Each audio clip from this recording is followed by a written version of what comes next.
Good morning to all of you. कैसे हैं आप सभी? आशा करता हूं कि मस्त होंगे, ज़बरदस्त होंगे।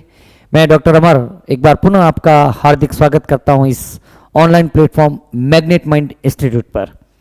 बेटा, आज अपन एक नया चैप्टर शुरू करने जा रहे हैं क्लास 12th का, और बहुत ही इम्पोर्टेंट जो है वह चैप्टर है जेनेटिक्स, या इसको एनसीईआरटी ने principle of inheritance and variations नाम से चैप्टर जो है वह है आपके वंशागति तथा विविधता के सिद्धांत, principle of inheritance and variations.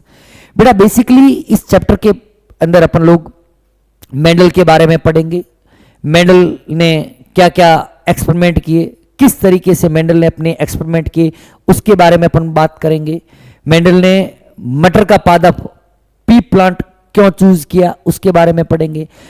ठीक है, बेसिकली बेटा जेनेटिक्स जो है अपने इस 12th एनसीईआरटी बुक के अंदर दो तरीके से। एक तो है मेंडेलियन जेनेटिक्स, जिसको बोलते हैं मेंडलवाद, और एक जब मेंडल के बाद की जो जेनेटिक्स है, जिसके अंदर अपन क्रोमोसोमल थ्योरी ऑफ इनहेरिटेंस पढ़ेंगे, गुणसूत्र का वंशागति सिद्धांत वो पढ़ेंगे, लिंकेज संलग्नता को पढ़ेंगे, और भी कई तरह की चीजें जो है, कई तरह के कॉन्सेप्ट्स जो है इस चैप्टर के अंदर आएंगे। अगर अपन बात करें नीट पॉइंट ऑफ व्यू से, तो the chapter is so more important for NEET point of view और एनी अदर कॉम्पिटिटिव एग्जाम्स, जिसके अंदर ये सिलेबस के अंदर ये चैप्टर इंक्लूड है। हर तरह के कंपटीशन के अंदर आपको इस चैप्टर में से लगभग 3 से 4 या 4 से 5 जो क्वेश्चंस है, 3 से 5 क्वेश्चन 101% आपको देखने को मिलेंगे। तो ज्यादा टाइम वेस्ट न करते हुए चलते हैं अपने टॉपिक के ऊपर, और सबसे पहले अपन बात करते हैं कि आनुवंशिकी है क्या, जेनेटिक्स है क्या। बेसिकली अपन लोग क्या पढ़ रहे हैं बेटा? अपन लोग आनुवंशिकी पढ़ रहे हैं। मैं लिख लेता हूं यहाँ पे, बेसिकली चैप्टर का नाम है बेटा जेनेटिक्स। क्या नाम है बेटा? जेनेटिक्स नाम है। और जेनेटिक्स के अंदर ही इसी को कि इनहेरिटेंस और वेरिएशन का प्रिंसिपल क्या है, आनुवंशिकी क्या है, इसके बारे में अपन लोग बात करेंगे, आनुवंशिकी के बारे में। ठीक है बेटा, देखते हैं बेटा जेनेटिक्स है क्या। बेटा, जेनेटिक्स बेसिकली एक टर्म है। इस टर्म को दिया था एक साइंटिस्ट था जिसका नाम था विलियम बैटसन। 1905 के अंदर, 1905 के अंदर उन्होंने यह टर्म जो है वह दी थी। विलियम बैटसन, क्या नाम था उसका? William Bateson. पूरा नाम अगर नहीं लिखा हुआ है तो मैं यहाँ पे लिख लेता हूं। उनका पूरा नाम था विलियम बैटसन, और विलियम बैटसन ने 1905 के विलियम बैटसन ने 1905 के अंदर आनुवंशिकी या जेनेटिक्स टर्म दिया था। बेटा, जेनेटिक्स का मतलब होता है, जेनेटिक्स का जो टर्म है उसका मतलब है टू बिकम और टू ग्रो, मतलब टू बिकम या टू ग्रो। जेनेटिक्स शब्द जो है वह एक ग्रीक शब्द है। कैसा वर्ड है बेटा? यह एक जेनेटिक्स जो है वह जेनेटिक्स आपके ग्रीक लैंग्वेज है। कैसी है बेटा? ग्रीक भाषा का शब्द है, ग्रीक भाषा का शब्द है। आप लोगों को बेटा बायोलॉजी में लगा होगा कि अधिकांश जो शब्द है वो या तो ग्रीक लैंग्वेज के हैं या लैटिन लैंग्वेज के हैं। बेसिकली इनके अंदर किसी भी तरह का कोई चेंजेस नहीं होता है। जब इन भाषाओं को बनाया गया था तब से लेकर आज तक इनके अंदर किसी भी तरह का स्पेलिंग के अंदर चेंज नहीं हुआ है। So they are also known as dead language. तो जेनेटिक्स जो बेसिकली है वह क्या है? एक ग्रीक वर्ड है जिसका मतलब होता है टू बिकम और टू ग्रो। और जो जेनेटिक्स है वह शब्द वैज्ञानिक विलियम बैटसन ने 1905 में दिया था। ठीक है, जेनेटिक्स शब्द डब्ल्यू बैटसन, विलियम बैटसन द्वारा दिया गया था। कब दिया बेटा? अगेन मैं कह रहा हूं, किसने दिया था? 1905 में दिया। आनुवंशिकी है क्या? कि बेसिकली अगर अपन बात करें कि वंशागति और विभिन्नताओं का जो अध्ययन है, किसका? वंशागति और विभिन्नताओं का, आनुवंशिकता, या इसी को अपन लोग वंशागति। अगर अपन वंशागति और विविधताओं का अध्ययन करें तो उसे अपन लोग आनुवंशिकी कहते हैं। The study the heredity and variations, heredity and variations को ही अपन लोग क्या कहते हैं बेटा? जेनेटिक्स कहते हैं कि the collective study of heredity, heredity को अपन लोग इनहेरिटेंस भी कह सकते हैं, इनहेरिटेंस भी कहते हैं। The collective study of heredity and variations is called as genetics. क्या बोलेंगे अपन लोग उसको? जेनेटिक्स नाम से जानते हैं। अब बात करेंगे कि हेरिडिटी क्या होती है, फिर बात करेंगे कि वेरिएशंस क्या होते हैं। ठीक है, देखो बेटा, हेरिडिटी का मतलब क्या होता है? अपन सब जानते हैं कि बेटा जो भी लक्षण होते हैं, ध्यान से देखना बेटा, मैं कह रहा हूं कि ये पेरेंट है, ये क्या है बेटा? पेरेंट है, ये है पेरेंट। तो पेरेंट से जो होता है वह क्या बनती है? प्रोजेनी बनती है। पेरेंट से क्या बनती है? प्रोजेनी बनती है। पेरेंट को बोलते हैं बेटा पूर्वज, और पूर्वज से ही क्या बनती है बेटा? संतान बनती है।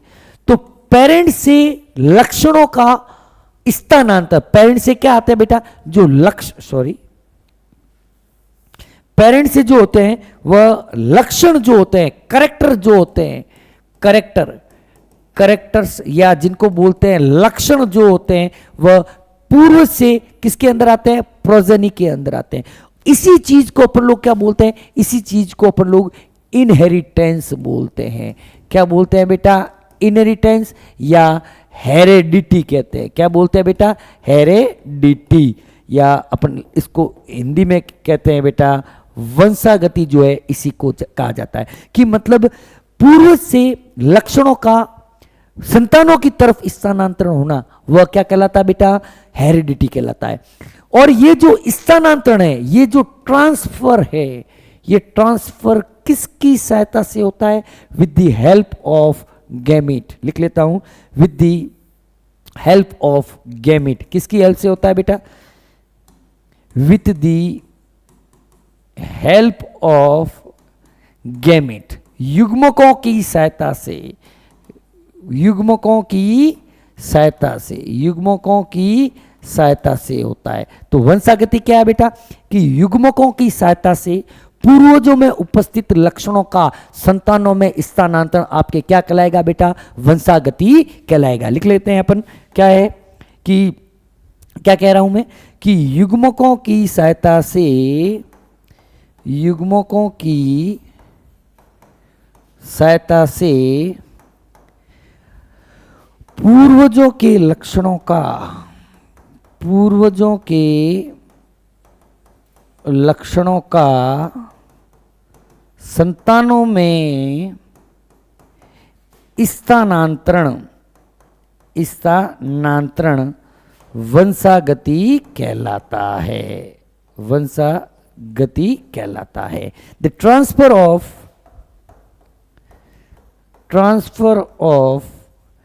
character, transfer of characters from parents to progeny via gametes is what is called as inheritance, या इसी को अपन लोग हेरेडिटी कहते हैं। क्या कहते हैं बेटा? हेरेडिटी कहते हैं। इज दैट क्लियर बेटा? ठीक है, कि पेरेंट से जो करेक्टर है, जो लक्षण है, पेरेंट से जो लक्षण है या जो करेक्टर है, वह पेरेंट से ऑफस्प्रिंग में गई, इसी को अपन लोग क्या बोलते हैं बेटा? हेरेडिटी कहते हैं। क्या बोलते हैं? वंशागति कहते हैं, अनुवांशिकता या वंशागति कहते हैं। क्या बोलते हैं बेटा? अनुवांशिकता या वंशागति। माता पिता से संतानों में अनुवांशिक लक्षणों का जो संचरण है, उसे ही अपन लोग वंशागति या हेरिडिटी या इनहेरिटेंस नाम से जानते हैं। ठीक है, जेनेटिक्स क्या है? Study the inheritance and variation. दूसरी बात करते हैं वेरिएशंस। बेटा अपन सब जानते हैं, जैसे आप है और आपका कोई भाई है या बहन है, सगा भाई, कलीग की बात नहीं कर रहा हूं, सगा भाई या सगा बहन की बात कर रहे हैं। आप और आपका भाई एक ही माता पिता की संतान हैं, फिर भी आप में और आपके भाई या बहन में कई सारे अंतर होंगे। हो सकता है उसका चेहरे का कलर डार्क हो या आपका लाइट हो सकता है आपका जो है बालों का स्टाइल उससे अलग हो। तो ये सब क्यों हुए? क्या रीजन है इसके पीछे? ये अंतर क्यों आए?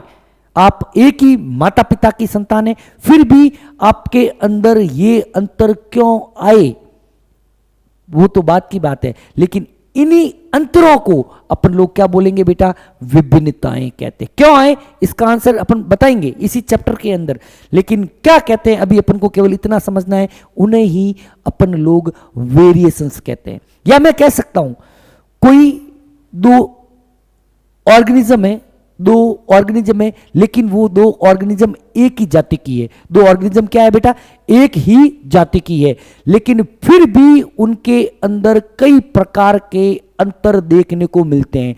इन्हीं अंतरों को अपन लोग क्या बोलते हैं बेटा, वेरिएशंस कहते हैं। वेरिएशंस आर व्हाट, कि the individual of same species have some difference, these are called as variations. ये आपको दिख रही है, ये तीनों आपको एक ही जाति की है, लेकिन फिर भी इनमें कई तरह के अंतर जो है वह दिखाई दे रहे हैं। ठीक है, इन्हीं अंतरों को अपन लोग क्या बोलते हैं बेटा, वेरिएशंस या विभिन्नताएं कहते हैं।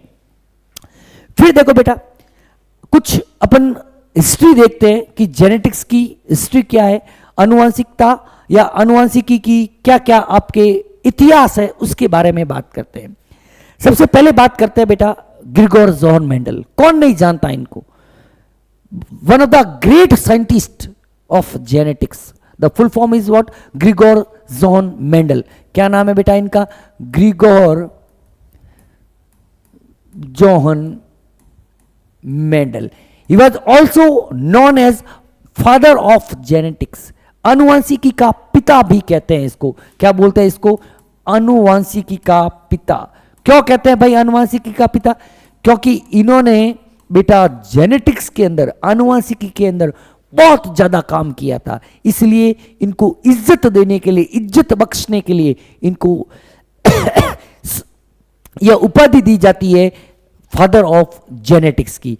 इनका जन्म कहां हुआ था, इनका जन्म बेटा ऑस्ट्रिया में हुआ था, ऑस्ट्रेलिया नहीं, कहां पर हुआ था बेटा, ऑस्ट्रिया के अंदर इनका जन्म हुआ था। हालांकि मेंडल साहब के बारे में अपन आगे बहुत अच्छी तरीके से पढ़ेंगे, ठीक है ना, बहुत अच्छी तरीके से। इस पूरे चैप्टर के अंदर मैक्सिमम जो पोर्शन है वो मेंडल का ही है। बेटा मेंडल ने अपना जो काम है वह गार्डन मटर के ऊपर किया था। किसके ऊपर किया था बेटा, गार्डन मटर, बगीचा मटर। किसके ऊपर किया था, गार्डन पी के ऊपर अपना काम किया था, बगीचा मटर के ऊपर, बगीचा मटर, जिसका वैज्ञानिक नाम क्या है बेटा, वैज्ञानिक नाम है पाइसम शटाइवम। क्या नाम है बेटा, पाइसम शटाइवम जो है इसका साइंटिफिक नेम है। ये चीज आपको ध्यान रखनी है। क्लियर है, आगे चले। फिर बात आती है विलियम बेटसन की। William Bateson was also known as father of modern genetics. इसको अपन लोग आधुनिक आनुवंशिकी का जनक कहते हैं। क्या बोलते हैं बेटा, आधुनिक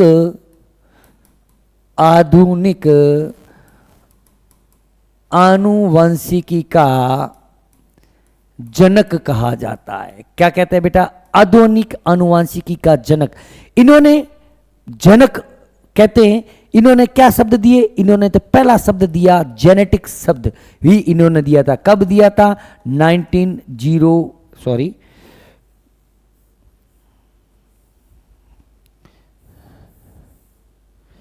1905 के अंदर, 1905 के अंदर इन्होंने शब्द दिया आनुवंशिकी। क्या शब्द दिया बेटा, आनुवंशिकी।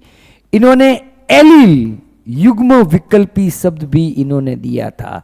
एलील आगे पढ़ेंगे, युग्म विकल्पी क्या होता है, इन्होंने दिया था। होमोजाइगस, समयुग्मजी अवस्था, समयुग्मजी अवस्था भी वर्ड इन्होंने दिया था। हेटेरोजाइगस या विषम युग्मजी अवस्था, विषम युग्मजी अवस्था भी शब्द किन्होंने दिया था बेटा, आपके विलियम बेटसन साहब ने दिया था। आगे बात करते हैं थॉमस हंट मॉर्गन की। पूरा नाम क्या है बेटा इसका, T.H. Morgan, Thomas Hunt Morgan, T.H. Morgan. He was also known as father of experimental genetics, प्रयोगात्मक आनुवंशिकी का जनक। क्या बोलते हैं इसको, प्रयोगात्मक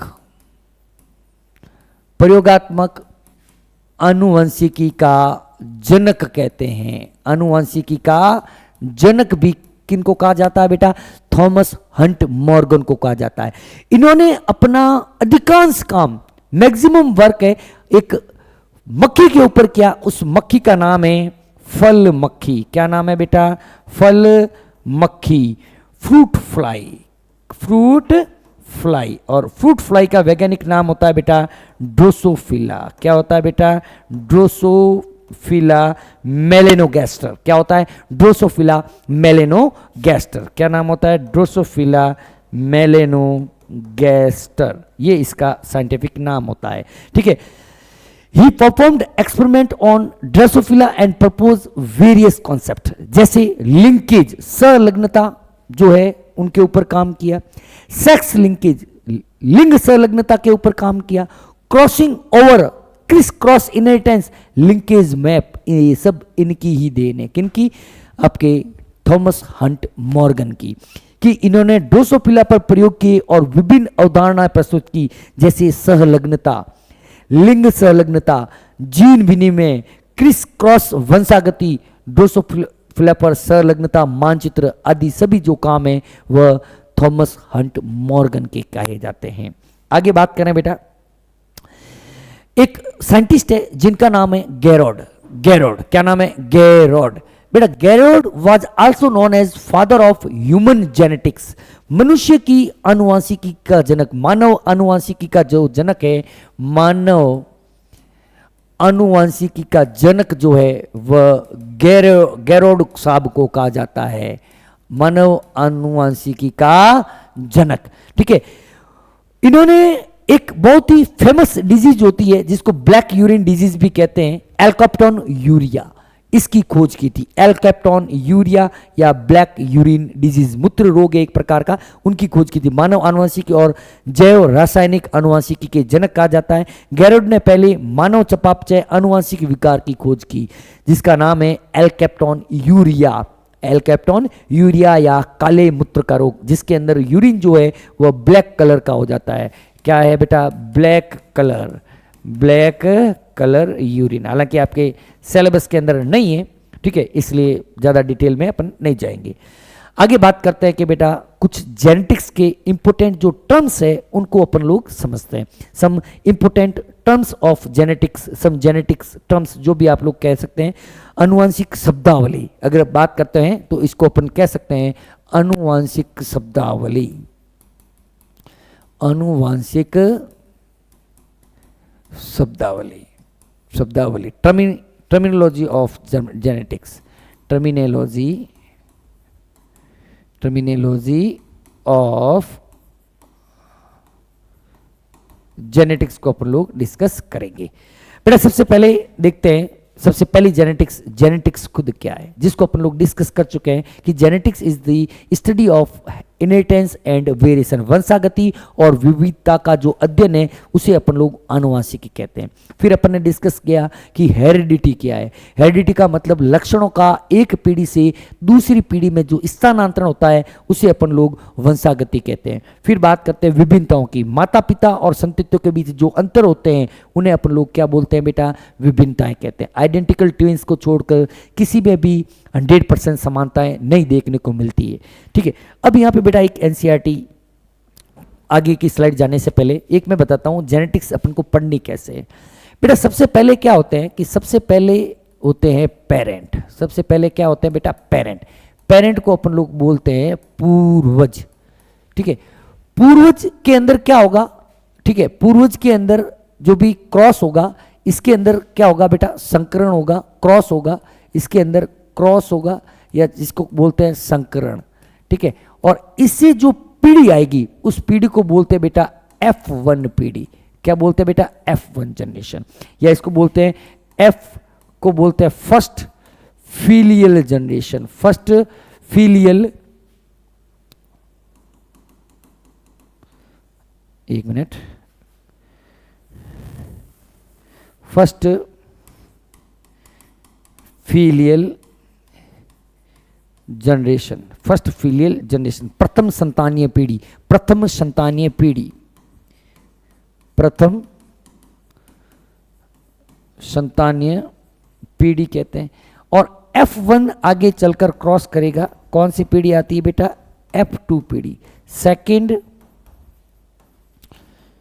फीलियल जनरेशन, या जिसको कहते हैं अपन लोग द्वितीय संतानीय पीढ़ी। और इस तरीके से ये क्रॉस आगे चलता रहेगा और F2 से F3, F5, F4, F5, F6 ऐसे पीढ़ियां अपन को मिलती रहेगी। तो जेनेटिक्स इस तरीके से देखते हैं, ठीक है ना। अब देखो बेटा आगे देखना, आगे क्या है, अगली स्लाइड क्या है? अगली स्लाइड बात कर रही है फैक्टर के बारे में, कारक के बारे में। बेटा कारक क्या होते हैं? कारक जो शब्द है वह वैज्ञानिक ग्रिगोर जॉन मेंडल ने दिया था।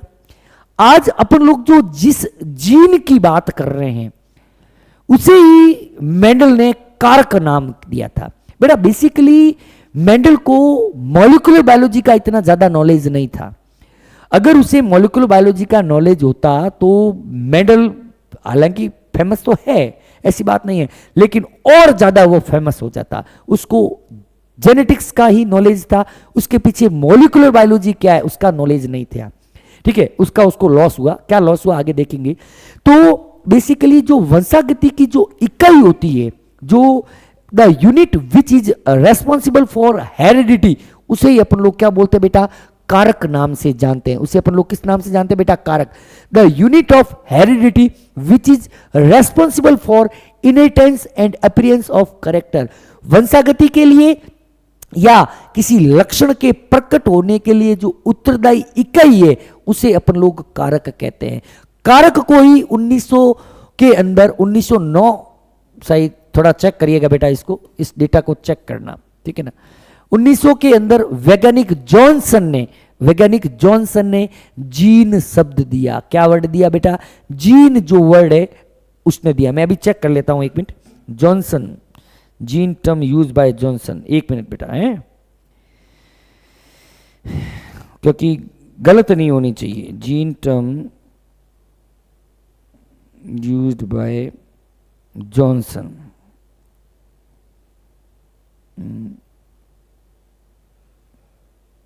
Which year? बिल्कुल सही है, कोई दिक्कत नहीं है, ठीक है। मुझे ही थोड़ा था कि चलो चेक कर लेते हैं। कब दिया था बेटा? 1909 में। मेंडल यूज टर्म एलिमेंट और फैक्टर। मेंडल ने इसको क्या वर्ड यूज लिया था? एलिमेंट या फैक्टर। मॉर्गन ने सबसे पहले कारक का प्रतिनिधित्व करने के लिए प्रतीक का उपयोग किया। प्रभावी कारक को, मॉर्गन जो वैज्ञानिक था उसने सबसे पहले कारक को दर्शाने के लिए अल्फाबेटिकली जो है सिंबल यूज लिए। कैपिटल वर्ड उनके लिए काम में लिए गए जो प्रभावी थे, और जो स्मॉल लेटर्स है उनके लिए काम में लिए गए जो अप्रभावी है। इनको बोलते हैं बेटा एलील, सॉरी फैक्टर। उसके बाद बात करते हैं एलील की। एलील या युग्म विकल्पी, alternative form of a gene. एक जीन काम कर रहा है या नहीं कर रहा है। एलील इज अ सिचुएशन, एक ही जीन के एकांतरित जो रूप है, एकांतरित alternative form of a gene are called as allele. Alternative form of a gene which are located on same position. ये बेटा मैं कह रहा हूं ये दो होमोलोगस पेयर ऑफ क्रोमोसोम है, इसके अंदर यहां पे जो है वह कवर यहीं पे, इसको अपन लोग क्या बोलेंगे? लोकस बोलेंगे। तो अल्टरनेटिव फॉर्म ऑफ जीन, जो एक जीन का एक जो वो क्या है, वो एक क्रोमोसोम के एक लोकस पे, उसी सेम लोकस पर दूसरे क्रोमोसोम पर जो है उसको अपन लोग क्या बोलेंगे? एलील कहेंगे, एलील करेंगे। और एलील वर्ड जो है, एलील वर्ड ही आपके अपने शानदार साइंटिस्ट विलियम बेटसन साहब ने दिया था। एक जीन के वैकल्पिक रूप जो समजात गुणसूत्र पर स्थिति पर स्थित होते हैं, एक समान स्थिति पर उपस्थित होते हैं, उन्हें युग्म विकल्पी कहा जाता है। और एलील शब्द वैज्ञानिक बेटसन साहब ने दिया था। आगे बात करते हैं बेटा होमोजाइगस अवस्था। बेटा यहां पे एक चीज देख लेते हैं, यहीं पे मैं लिख लेता हूं। एक जीन के न्यूनतम दो एलील या युग्म विकल्पी होते हैं। A gene a gene have minimum 2 allele, मतलब उसके पास 2 एलील तो मिनिमम होते ही है, मैक्सिमम की कोई लिमिट नहीं है। अगर 2 से ज्यादा है, if more than 1, more than 2, तो यह अवस्था जो है वह मल्टीपल एलीलिज्म जो है वह कहलाती है, बहुयुग्म विकल्पी। क्या बोलते हैं अब इसको बेटा? बहुयुग्म, सॉरी 1 मिनट, क्यों नाटक कर रहा है भाई? क्या बोलते बेटा? बहुयुग्म विकल्पी कहते हैं। ठीक है, अब देखते हैं बेटा क्या कह रहे हैं। उसके बाद आती है समयुग्मजी अवस्था। बेटा अपन ने कहा ना कि एक जीन के न्यूनतम 2 युग्म विकल्पी होते हैं। अगर जीन के दोनों युग्म विकल्पी एक समान अवस्थाओं में, या तो दोनों ही प्रभावी है या दोनों ही अप्रभावी है, दोनों एक जैसे हैं, तो उसको बोलते हैं समयुग्मजी अवस्था। जैसे मैंने लिख लिया कैपिटल टी, या मैंने लिख लिया कैपिटल आर, या लिख लिया स्मॉल टी, या लिख लिया स्मॉल आर, तो इसको बोलते हैं बेटा समयुग्मजी अवस्था कहते हैं। अ zygote is formed by the fusion of 2 gametes having identical factor is called homozygous. अगर उनके पास ऐसा जाइगोट जिसके पास दोनों जीन के दोनों ही एलील एक समान अवस्था के अंदर है, 2 युग्मकों के संलयन से बना एक युग्मनज जिसमें समान कारक होते हैं, समयुग्मज कहलाते हैं, और इस युग्मनज से विकसित जीव समयुग्मजी जीव कहलाते हैं। क्लियर है चीज? समयुग्मजी अवस्था। और भी एग्जांपल लिख लेते हैं, ये एग्जांपल और है, यहाँ पे और एग्जांपल लिख लेते हैं बेटा। Capital Y, small Y, small R, ये सब क्या है? इसके अदर एग्जाम्पल है। समयुग्मजी, सम का मतलब समान, युग्मजी का मतलब युग्म विकल्पी या एलील से है। अगर जीन के दोनों युग्म विकल्पी एक समान अवस्था में है तो उसे बोलते हैं समयुग्मजी अवस्था, और अगर अलग अलग अवस्था में है तो उसको बोलते हैं विषम युग्मजी अवस्था। 2 अलग अलग प्रकार के, जैसे मैंने लिख लिया कैपिटल टी, स्मॉल टी, जैसे मैंने लिख लिया कैपिटल आर, स्मॉल आर, जैसे लिख लिया कैपिटल वाई, स्मॉल वाई। ठीक है, तो इसको क्या बोलेंगे बेटा? विषम युग्मजी अवस्था कहते हैं। अगर जीन के दोनों एलील अलग अलग है, एक प्रभावी अवस्था में प्रेजेंट है और एक अप्रभावी अवस्था में प्रेजेंट है, तो उसको बोलते हैं बेटा विषम युग्मजी अवस्था कहते हैं। ठीक है, यहां पर ध्यान देखना बेटा, विषम युग्मजी अवस्था बहुत इंपॉर्टेंट है। जैसे कैपिटल टी, स्मॉल टी कह दिया, जैसे कैपिटल आर, स्मॉल आर कह दिया। अगर मैं बात करूं अपन को एक जीन, चलो आगे बात करेंगे अपन, क्वेश्चन जब करेंगे तब करेंगे, अभी अपने पास इतना टाइम नहीं है।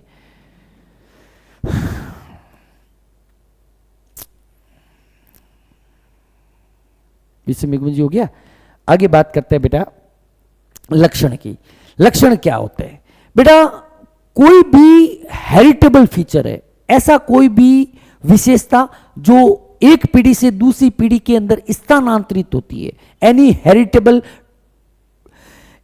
Heritable feature which is transfer from parent to offspring, उसको अपन लोग क्या बोलेंगे बेटा? कैरेक्टर या लक्षण कहते हैं।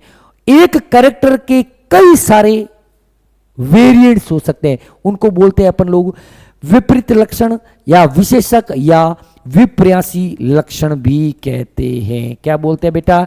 विपर्यासी लक्षण, कॉन्ट्रास्टिंग ट्रेट्स के नाम से जाना जाता है। ध्यान रखना बेटा, कैसे समझते हैं बेटा? मैं कह रहा हूं बार एक लक्षण है। क्या है बेटा? लक्षण है। यह एक कैरेक्टर। वेट एक कैरेक्टर है। वेट कई तरीके का हो सकता है, 1 किलोग्राम हो सकता है, 2 किलोग्राम हो सकता है, 4 किलोग्राम हो सकता है। ठीक है, तो ये इसके क्या हो गए बेटा? ये इसके हो गए ट्रेड्स, या इसको बोलते हैं बेटा कॉन्ट्रास्टिंग कैरेक्टर। कॉन्ट्रास्टिंग कैरेक्टर इनको कहा जाता है। इज दैट क्लियर बेटा? तो एक ही लक्षण के विभिन्न स्वरूप, एक ही लक्षण के विभिन्न जो स्वरूप होते हैं, विभिन्न स्वरूपों को विभिन्न स्वरूपों को विपर्यासी लक्षण या विशेषक कहा जाता है, या विशेषक कहा जाता है। क्लियर बेटा यहां तक? आगे बढ़े, आगे देखो बेटा, अगली आती है बेटा डोमिनेंट कैरेक्टर। बेटा देखना, मैं कह रहा हूं कि पूर्वज जो है पेरेंट ने क्रॉस किया, पहली पीढ़ी आई F1 पीढ़ी, F1 पीढ़ी से आगे आती है F2 पीढ़ी। ठीक है बेटा, पेरेंट में एक होता है प्रभावी या एक जिसको बोलते हैं डोमिनेंट, ठीक है, और एक होता है बेटा रेसेसिव। ठीक है, एक पेरेंट हमेशा प्रभावी होता है और एक पेरेंट जो होता है वह हमेशा अप्रभावी होता है। तो ये दोनों जब क्रॉस करते हैं तो F1 पीढ़ी प्राप्त होती है। तो इन दोनों का वह लक्षण, पूर्वजों का वह लक्षण जो F1 पीढ़ी में प्रकट होता है, क्या कह रहा हूं बेटा, पूर्वजों का वह लक्षण जो F1 पीढ़ी में प्रकट होता है उसे अपन लोग प्रभावी लक्षण कहते हैं। The character of parent, the character of parent which expressed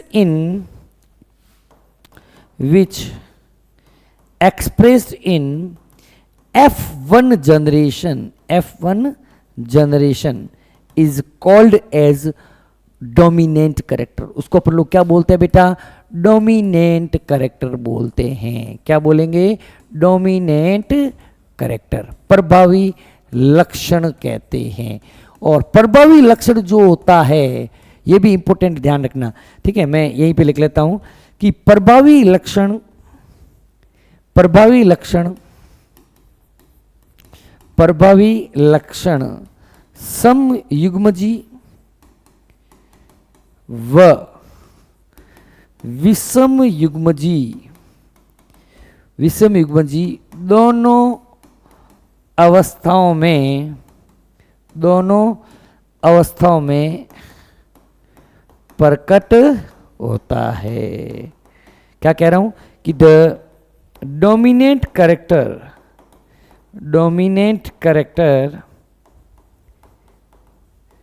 expressed in both homozygous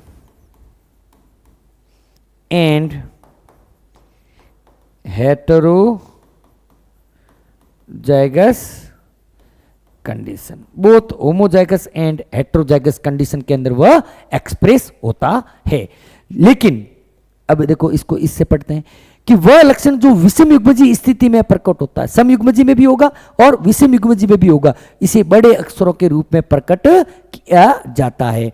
और वह लक्षण जो विषम युग्मजी स्थिति में दब जाता है, अगर हेट्रोजाइगस कंडीशन आएगी तो यह लक्षण जो है वह प्रकट नहीं होगा और इसे स्मॉल लेटर से लिखते हैं। क्लियर है बेटा? आगे देखो बेटा, अगला होता है जीनोटाइप। बेटा जीनोटाइप क्या है? किसी भी जीन का जो आनुवंशिक संगठन है, किसी भी जीव का आनुवंशिक संगठन, जैसे बेटा मैं कह रहा हूं नर जो है, नर को अपन लोग लिखते हैं 44 + XY, तो ये इसका क्या है? ये इसका आनुवंशिक संगठन है, ये इसका आनुवंशिक संगठन है, ठीक है, या कह सकते हैं it is the genetic composition. तो इस चीज को अपन लोग क्या बोलेंगे? इस चीज को बोलेंगे बेटा जीनोटाइप। क्या बोलेंगे बेटा? जीनोटाइप या जीन प्रारूप। ठीक है, ठीक है, किसी भी जीव का आनुवंशिक संगठन जीनोटाइप कहलाता है। बेटा जब ये प्रकट